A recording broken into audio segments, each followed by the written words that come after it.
अस्सलाम वालेकुम वरहमतुल्लाह। प्रेस के तमाम साथी का दिल से शुक्रिया कि आपने इतना कम वक्त में अपना टाइम दिया और आप आ गए हमारे प्रेस कॉन्फ्रेंस में। हमारे बायां साइड में उमर फारूक साहब जो बारासात से लड़ रहे हैं और दायां साइड में आशिक राज मंडल साहब जो हावड़ा से लड़ रहे हैं। हम लोग चाहते हैं कि एक आवाज़ मजलिस इत्तेहादुल मुस्लिमीन बैरिस्टर असदुद्दीन ओवैसी साहब की एक आवाज़, एक हिंदुस्तान के मजलूमों की आवाज़ जो है वो बैरिस्टर असदुद्दीन ओवैसी साहब हावड़ा में भी जा रहे हैं, बारासात में भी जा रहे हैं और बशीरहाट साउथ में भी जाएंगे। हमारी बहन शबाना परवीन वहां से लड़ रही है। हमारा ये कहना है लोकतंत्र में सबको अधिकार है चुनाव लड़ने का। यही लोकतंत्र की खूबसूरती है। बाबा साहेब अम्बेडकर ने यही कहा कि लोकतंत्र में सब लोग भाग लें। इस देश का संविधान कहता है कि राष्ट्रपति का बेटा हो वो भी एक वोट देने का अधिकार है और एक आम गरीब का भी बच्चा को वोट देने का अधिकार है। यही बाबा साहेब अम्बेडकर ने संविधान में कहा है। आपने देखा कि ममता बनर्जी जी का जो पार्टी का जिम्मेदार है, जो पार्टी का कैंडिडेट है, वो धमकी दे रहा है, इसको भी दे रहा है, इसको भी धमकी दे रहा है। ये याद रखिए, हम डरने वाले नहीं है। मेरा नाम आदिल है, हम मुसलमान हैं।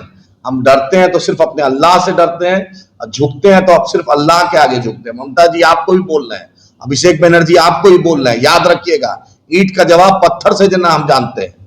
कमजोर मत समझिएगा इसको कमजोर। इसका नाम उमर फारूक है, याद रखिए। इस नाम की बरकत इतनी है ना कि अच्छे अच्छे का दिमाग ठीक कर देता है। इसका नाम आशिक राज मंडल। हम डरने वाले नहीं है, याद रख रहे हैं। आज आपको बोल के जा रहे हैं पंचायत चुनाव भी लड़ेंगे और लोकसभा भी लड़ेंगे इंशाअल्लाह ताला। ये मत सोचिए कि ये ड्रामा आपका सहने देंगे। हमारा चैलेंज करता हूं अभिषेक बनर्जी को और ममता जी को कि जब गुजरात चल रहा था तो ममता बनर्जी ने जाकर नरेंद्र मोदी का प्रचार किया था। उस वक्त बिल्किस बानो नहीं दिखी थी, उस वक्त जकिया जाफरी नहीं दिखी थी, उस वक्त एहसान जाफरी नहीं दिखा था, उस वक्त गुजरात का गुलबर्गा सोसाइटी का चलना नहीं दिखा था। ममता बनर्जी आप क्या करती हैं? ऐसे सिर पे दुपट्टा रखकर रमजान में ऐसे दुआ करती हो। दुआ से क्या होने वाला है? रोजा हम रखते हैं, फजर का नमाज हम पढ़ते हैं, जोहर हम पढ़ते हैं, असर हम पढ़ते हैं, मगरिब हम पढ़ते हैं और एसी वाला स्टेज पर चढ़कर मैडम आ जाती है दुआ करने। दुआ से क्या मिलेगा? मुसलमानों को हिस्सेदारी चाहिए, दलितों को हिस्सेदारी चाहिए, आदिवासी भाई को हिस्सेदारी चाहिए, सरकार में हिस्सेदारी चाहिए। 75 साल हो गया, कभी कांग्रेस सीएम, कभी लेफ्ट का सीएम, कभी मैडम सीएम, दीदी सीएम। तो भाई सब मलाई आप लोग खाइएगा। मुसलमान, दलित, आदिवासी क्या करेगा? बंगाल का जितना फैक्ट्री है सब साउथ बंगाल में।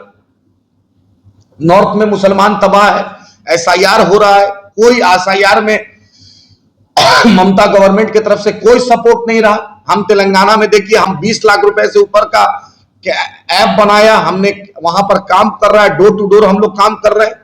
हम बंगाल के बशीरहाट हो, बारासात हो, हावड़ा हो या पूरे बंगाल में जहां भी मजलिस इत्तेहादुल मुस्लिमीन लड़ रही है, हम सिर्फ 11 सीट पे लड़ रहे हैं। 270 सीट पे मैडम आप हराइए ना बीजेपी को, हराइए बीजेपी को। शुभेंदु अधिकारी किसका चेला था? शुभेंदु अधिकारी किसका बैग उठाता था? आपका मैडम बैग उठाता था। पूरा भाजपा आधा टीएमसी का है। ये जो यहां से लड़ रहा है बारासात से, वो सब साबची कौन है? वो कौन बीजेपी में नहीं था? नरेंद्र मोदी का नाम नहीं लेता था, अमित शाह का नाम नहीं लेता था। हाँ, आज बहुत मुसलमान का हितैषी बन गया है। बैरिस्टर असदुद्दीन ओवैसी साहब आ रहे हैं कल। हम 27 तारीख तक यहां इंशाअल्लाह रहेंगे और इंशाअल्लाह उस चुनाव के बाद भी हम आएंगे। बैरिस्टर साहब प्रचार करेगा बारासात में, बशीरहाट में, हावड़ा में बैरिस्टर साहब जाएगा। और जो डरा रहा है, याद रखिए हम डरने वाले नहीं है। हम इलेक्शन कमीशन से बोलना चाहते हैं एसपी साहब को, डीएम साहब को और रिटर्निंग ऑफिसर साहब को, मेरे दोनों कैंडिडेट को सुरक्षा दीजिए। और याद रखिए इलेक्शन बाद भी अगर किसी के साथ नाइंसाफी हुई, सुप्रीम कोर्ट का दरवाजा खुला है। ममता जी याद रखिए, भाजपा याद रख के हमारे कैंडिडेट को डराना धमकाना छोड़ दे। हम नहीं डरेंगे। ममता जी दोबर कर देंगे आपको, भाजपाइयों को दोनों को बोल रहा हूं, दोबर कर देंगे दूसरा स्टेट में जाना। याद रखिए, मत सोचिए कि आप एक तरफ से क्रिकेट खेलिएगा। बॉलिंग करना हमें भी आता है, सिर्फ बैट चलाने अगर आता है तो अब मेरे भी बॉलिंग करनी आता है और फुटबॉल खेलने भी हमें भी आता है। याद रखिए, मजलिस इत्तेहादुल मुस्लिमीन इस पार्टी का नाम है। इसका लीडर बैरिस्टर असदुद्दीन ओवैसी साहब आंख से आंख मिलाकर अमित शाह और नरेंद्र मोदी से बात करता है। ऑपरेशन सिंदूर के बाद जाकर पाकिस्तान का धज्जी उड़ा दिया, उसका नाम बैरिस्टर असदुद्दीन ओवैसी है। मैं बंगाल की गयूर आवाम से प्रार्थना करता हूं, गुजारिश करता हूं कि अपनी क़यादत को, अपना झंडा को खड़ा कीजिए। गुड्डी छाप मेरा निशान है। इसको मजबूत कीजिए। आज हर जात हर धर्म का लोग अपना लीडर को बना लिया। सिर्फ मुसलमान 30% मुसलमान है। इस्लामपुर का एमएलए इस्लामपुर को जिला मांगा, टिकट काट दिया। नॉर्थ बंगाल में फैक्ट्री मांगा, खत्म हो गया। कोई यूनिवर्सिटी नहीं है, कोई एम्स का हॉस्पिटल नहीं है, कोई हाई कोर्ट बेंच नहीं है। मुसलमान एरिया में कोई ध्यान नहीं, पानी पीने का नहीं है। सबसे ज्यादा पूरे हिंदुस्तान में, भारत में सबसे ज्यादा लोग जाता है इस बंगाल का। कल तक बंगाल देश का राजधानी था और आज बंगाल का लोग सबसे ज्यादा दिल्ली में, बॉम्बे में, हरियाणा में, सूरत में, पंजाब में, तेलंगाना में, चेन्नई में, गोवा में, केरल में सबसे ज्यादा बंगाल का लोग जाता है। क्यों भाई? वहां गरीबी है, आपके रोजगार देने का वो नहीं है। तो मैं इनको सलाम करता हूं, उमर भाई को, आसिक भाई को, कितना हिम्मत करके चुनाव लड़ा। और इलेक्शन कमीशन से बोलना चाहता हूं, दोनों को सुरक्षा दीजिए। डीएम साहब, एसपी साहब, सुरक्षा दीजिए। याद रखिए, सुप्रीम कोर्ट इस देश में है, इलेक्शन कमीशन है। चुनाव के बाद भी बैरिस्टर असदुद्दीन ओवैसी साहब हम लोग आएगा और हम डरते नहीं। याद रखिए, हम पैदा हुए थे, आजान दिया गया था, जनाजा का तैयारी रखते हैं। मुसलमान है, डरते हैं तो अपने अल्लाह से डरते हैं, झुकते हैं तो अल्लाह के सामने झुकते हैं। हम दोनों भाई का चाहेंगे 2-2 मिनट अपना बात रखे और इलेक्शन कमीशन पूरा फ्री एंड फेयर इलेक्शन कराए, ताकि आम वोटर, आम जनमानस, आम बंगाल का वोटर, बारासात का, बशीरहाट का, हावड़ा का और बंगाल का जो सेकंड फेज में चुनाव होगा, निकल के खुल के वोट दे और बैरिस्टर असदुद्दीन ओवैसी साहब को साथ दे। अब आशिक, ये मेरे भाई उमर फारूक साहब आपके बीच अपनी बात। दोनों भाइयों ने, आशिक राज मंडल साहब और उमर फारूक साहब ने दिल का दर्द बशीरहाट का, बारासात का, बंगाल का, हावड़ा का दर्द आपके सामने बयां किया। किस तरीके से स्वास्थ्य व्यवस्था, हॉस्पिटल, स्कूल, कॉलेज, सड़क, गार्बेज, हर मामले को उन्होंने उठाया। मैं तमाम आवाम से मुद्दबाना अपील कर रहा हूँ, गुजारिश कर रहा हूँ, इल्तिजा कर रहा हूँ कि इनका बैलेट नंबर 7 है, इनको वोट देकर उमर फारूक साहब को कामयाब करे। और आशिक राज साहब का बैलेट नंबर 6 है, आशिक राज साहब का। तो दोनों आपके सामने हैं, तो अपने कीमती वोट देकर मजलिस इत्तेहादुल मुस्लिमीन को कामयाब कीजिए। तमाम प्रेस वाले साथी, हम आपका शुक्रिया अदा करते हैं कि आपने इतना जल्दी इतना कीमती वक्त दिया।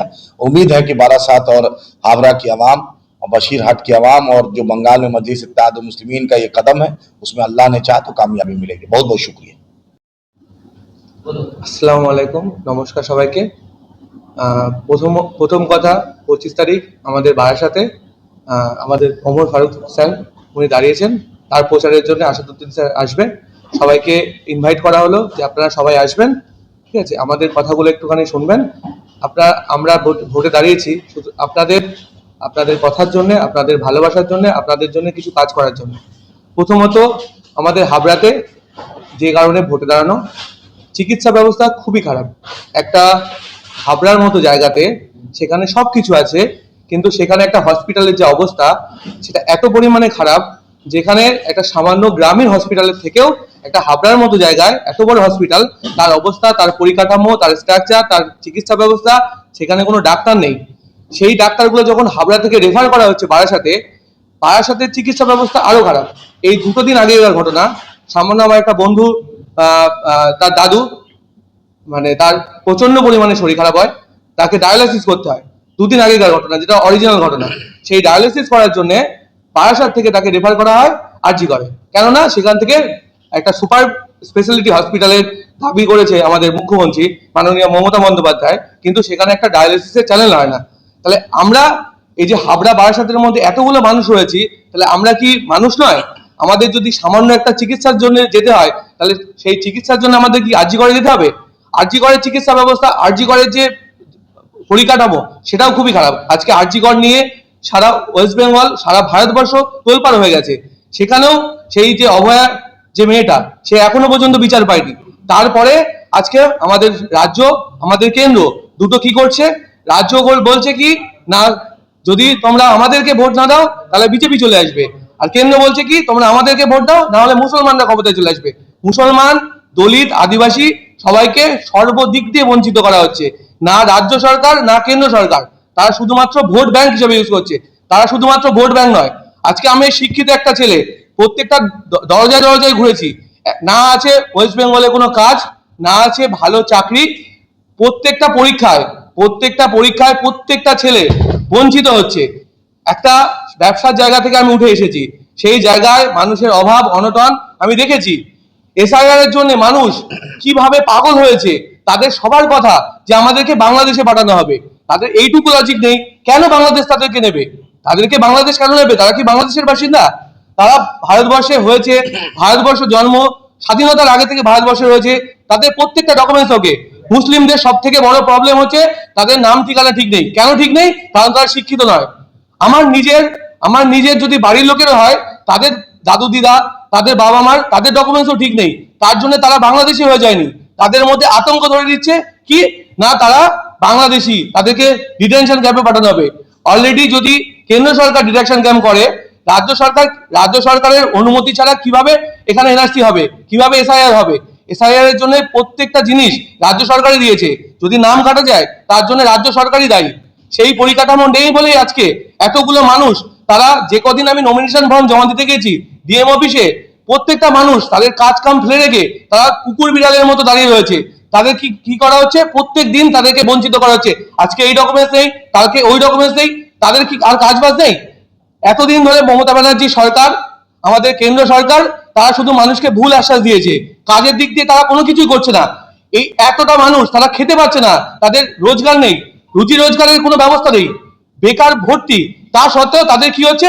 আজকে এই ডকুমেন্টস নিয়ে দৌড়তে হচ্ছে, আজকে এই কোর্টে যেতে হচ্ছে, কালকে ওই কোর্টে যেতে হচ্ছে, এই সাইবার ক্যাফে দৌড়তে হচ্ছে, ওই সাইবার ক্যাফে দৌড়তে হচ্ছে। শুধু এসআইআর নয়, প্রত্যেকটা দিন, প্রত্যেকটা সপ্তাহে, প্রত্যেকটা মাসে কোনো না কোনো নতুন প্রকল্প মানুষকে দৌড় করানো হচ্ছে।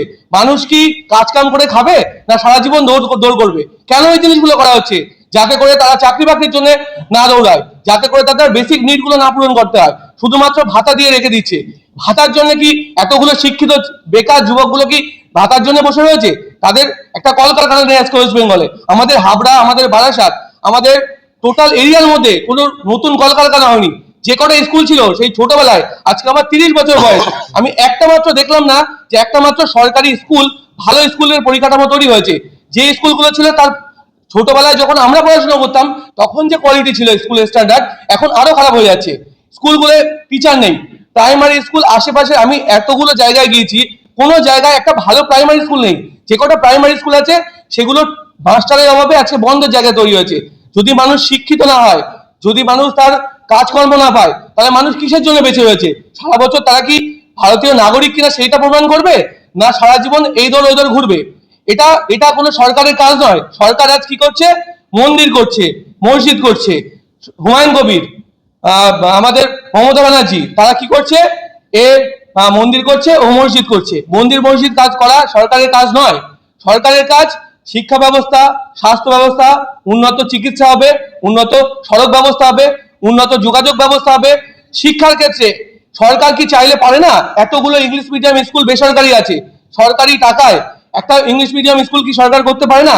রাজ্য সরকার এত কিছু করছে, এত ভাতা দিচ্ছে, সেখানে তো একটা ইংলিশ মিডিয়াম স্কুল সরকারি করতেই পারে। সেটা একটা মাত্র নেতা দেখলাম না যে বললো যে ঠিক আছে আমাদের হাবড়ায় একটা ইংলিশ মিডিয়াম স্কুল করে দেবো। আজকে যিনি হাবড়া থেকে জিতে রয়েছে, তিনি তো 10 বছর হাবড়া থেকে জিতেছিল। স্কুলের পরিকাঠামো দিন দিন কেন খারাপ হবে? হসপিটালের পরিকাঠামো কেন দিন দিন খারাপ হবে? তাহলে তিনি মানুষের জন্য কি কাজ করেছে? মানুষের জন্য যদি কোনো কিছু করতে হয়, আমাদের জনগণদের পাল্টাতে হবে। গতানুগতিক ভোট দিতে হয় বলে দেব, এইটা কখনোই নয়।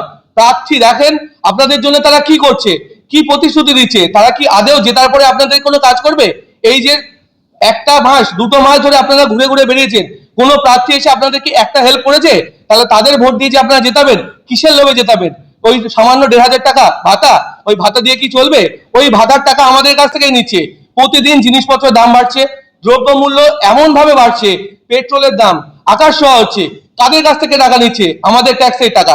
সকালবেলা দাঁত মাজা ব্রাশ থেকে শুরু করে রাত্রেবেলা ঘুমোতে যাওয়ার যে জিনিসপত্রগুলো আছে, সবকটা জিনিস সেই ট্যাক্স আমাদের কাছ থেকে অতিরিক্ত হারে উসুল করে সেই টাকাগুলো আমাদেরকে ভাতা হিসেবে ভিক্ষে দেওয়া হচ্ছে। শুধু ভিক্ষে নয়, এমনকি মানে আমাদের রাজ্য সরকার এত পরিমাণ লোন করছে, বিগত দিনে যদি কোনো সরকার ক্ষমতায় আসে তাহলে সেই লোনের বোঝা প্রত্যেকটা ওয়েস্ট বেঙ্গলের প্রত্যেকটা নাগরিকের মাথায় চাপবে। সেই লোন হাত থেকে মুক্ত পেতে হবে। শিক্ষিত সমাজ এগিয়ে আসতে হবে, যুব সমাজকে এগিয়ে আসতে হবে। যুব সমাজ শুধুমাত্র ভাতার লোভে, টাকার লোভে, শুধুমাত্র ভিক্ষার জন্য ভোট দিলে হবে না। ভোটটাকে নিজের অধিকার করুন, ভোটটাকে নিজের ক্ষমতা করুন। সরকারের চোখে চোখে আঙুল দিয়ে দেখিয়ে দেন যে আপনারা চাইলে পরিবর্তন করতে পারেন। পরিবর্তন আমাদেরকে করতে হবে, পরিবর্তন আমাদের ভিতর থেকে শুরু করতে হবে, না হলে কেউ পরিবর্তন করতে পারবে না। নমস্কার। बहुत सही, बहुत ক্রিয়েট হয়েছে। তা কোন কোন এলাকায় এই মুহূর্তে প্রচার সেরেছেন, মানুষের কেমন সাড়া, কি বলছে মানুষ, কি কি অভিযোগ আপনাকে করছে? আমি মূলত আপনার আমার এখানে 303টে বুথ আছে। তো 303টে বুথেই মোটামুটি ক্যাম্পেনিং সব জায়গায় চলছে। আরো কিছুটা পার্ট বাকি আছে, সেগুলো আমরা কাল থেকে আরো যেগুলো বাকি আছে সেগুলো সেরে ফেলবো। আপনার মোটামুটি মানুষজনের যে চাওয়া, মানুষদের যে বক্তব্য, মানুষ যে যে মানে ইনসিকিউরিটি ফিল করছে, তার কারণ হচ্ছে মানুষ এই মুহূর্তে মুসলিম, দলিত, আদিবাসী সম্প্রদায়ের মানুষরা ইনসিকিউর ফিল করছে। কারণ এই যে আজকে পশ্চিমবঙ্গে রাজনীতি হচ্ছে সাম্প্রদায়িক উস্কানিতে, সাম্প্রদায়িক সম্প্রীতি যাতে বজায় থাকে, মানুষের এই একটাই আবেদন আমাদের কাছে, যে সাম্প্রদায়িক সম্প্রীতি বজায় রাখার জন্য মানুষ আমাদেরকে চাইছে। তার কারণ এই বিজেপি, এই তৃণমূল, এরা যে দুটো দলই দুটো ধর্মকে নিয়ে রাজনীতি করছে, সেই জায়গায় দাঁড়িয়ে আমরা সাম্প্রদায়িক সম্প্রীতিকে রক্ষা করার জন্য আজকে আপনাদের পাশে এসেছি। বারাসাতের মানুষের সেবা করার জন্য, কাঁধে কাঁধ মিলিয়ে লড়ার জন্য আমরা সেই অঙ্গীকারবদ্ধ হয়েছি এবং সেইভাবেই লড়বো। এবং বারাসাতের কিছু প্রবলেম আছে, যেমন আপনার ধরুন মানুষের যে চাহিদাগুলো, নিড, আপনার বারাসাতে প্রথমত ট্রাফিকের ভীষণ প্রবলেম। যারা ডেলি মানে অফিস ডেলি ট্রাভেলিং করে তাদের ক্ষেত্রে একটা প্রচুর মানে প্রত্যেক দিন আর কি ভীষণ একটা প্রবলেম ফেস করতে হচ্ছে। তারপরে আপনার বারাসাতে আপনার হসপিটাল, যে multi super speciality hospital infrastructure শুধু হয়েছে, সেখানে একটা ব্রেনের ডাক্তার নেই, একটা হার্টের ডাক্তার নেই। এই যে পরিষেবাগুলো নেই, রাত্রে 12টার সময় একটা বৃদ্ধা, আমার মা বাবা কাকাদের মধ্যে যদি কারো একটা হার্টের কোনো প্রবলেম হয়, তো সেক্ষেত্রে তাকে নিয়ে যেতে হচ্ছে আপনার এখান থেকে রেফার করে কলকাতায়। তো এই যে পরিষেবাগুলো যে নিয়ে যেতে যেতে মানুষের অনেকে এক্সপায়ার হয়ে যাচ্ছে, তার কারণ তার সঙ্গে আপনার নেই, যে এই যে যানজটের যে একটা প্রবলেম আছে, এর সঙ্গে হসপিটালিটিরও এই প্রবলেম। তো আমি এটাই বলতে চাই যে এগুলো যেমন প্রবলেম মানুষ বলছে, আমাকে মানে মানুষ নিজে থেকে এসে মানে নিজের ছেলের মতো করে ভালোবাসছে, আমাকে নিজে কিছু খাইয়ে দিচ্ছে, কিছু মানে নিজেদের মতো করে আলিঙ্গন করে নিচ্ছে। তারপরেও বারাসাতের আরেকটা মেন প্রবলেম যেটা আমি বলতে চাই, সেটা হচ্ছে গার্বেজ। বারাসাতের যে নোংরা, বারাসাতের যে আবর্জনা, ফেলার কোনো জায়গা নেই, ড্রেনেজ লাইন পরিষ্কার নেই। এই মানে এর পরবর্তীতে আমি এটাই করতে চাই, বারাসাতের যে কোনো একটা এমন কোনো জায়গা বা বাইরের এমন কোনো বাইরের, যদি বারাসাত ছাড়া বাইরের বিধানসভাতেও যদি করা যায় কোনো ফাঁকা বা ভালো লোকেশন দেখে, যে বারাসাত বা সিটি এরিয়ার যা গার্বেজ, যেগুলো নোংরা আবর্জনা যা কিছু আছে, সেগুলোকে যাতে এখান থেকে পরিষ্কার করে সুস্থ শহরে রূপান্তরিত করা যায়, তার চেষ্টা করে যাতে বাইরে কোথাও ফেলা যায় সেই ব্যবস্থা করবে।